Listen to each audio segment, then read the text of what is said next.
Hey,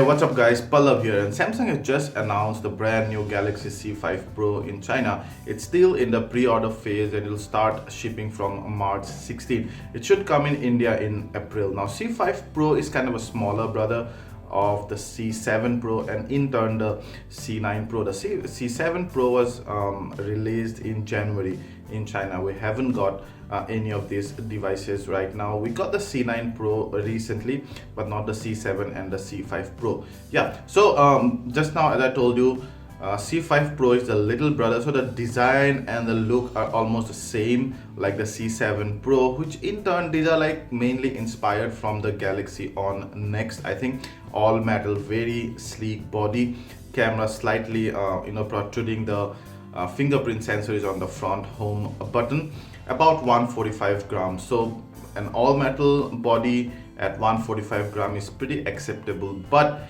it only has a 2600 mAh battery. Now I don't understand 2600 mAh battery. This is 2017. People are putting in 4000 mAh battery in phones that cost less than 10,000 or maybe 12,000, 13,000. And here we have a product which costs much more than this, and then 2600 mAh battery. So yeah, let's talk about the display first. 5.2-inch display, full HD display, super AMOLED. So Samsung, this one thing Samsung does really good, they do not compromise on a few areas. For example, the cameras, the displays, mainly these two. Even when you go to the mid segment, you get some really good cameras, maybe less features but good quality cameras, the sensors, and also the displays. Generally in all, you'll find a super AMOLED screen. Super AMOLED screens are much crisper and has much better viewing angles than the typical LCD screens of the same price point, basically. So we do not know about any Gorilla Glass protection, but I suppose it should have an older Gorilla Glass protection. Apart from that, another highlight is that this will come with a new Snapdragon 626 chipset.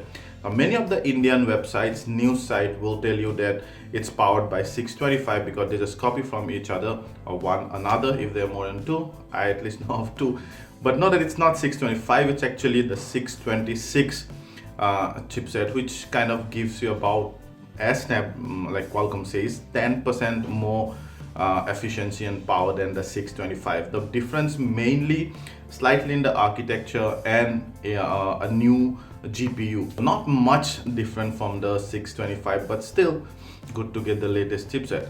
Another highlight point is that it will come with 4GB RAM and 64GB ROM, that is internal storage, but you'll also have a dual hybrid SIM card arrangement. So if in case you use single SIM, you can have a micro SD card, and that I think can extend up to 128GB further. So that's a good thing, but we would have loved a dedicated micro SD card slot here. Another very good thing that Samsung started doing in this mid-range device is that both front and the back cameras are 16 MP. This is really good, although you do not get some of the features like the optical image stabilization and probably a few other tweaks here and there that you would otherwise get in the Galaxy S series or in the Galaxy Note series. But 16 MP front cameras you're still not getting in the Galaxy S8, so this is really commendable.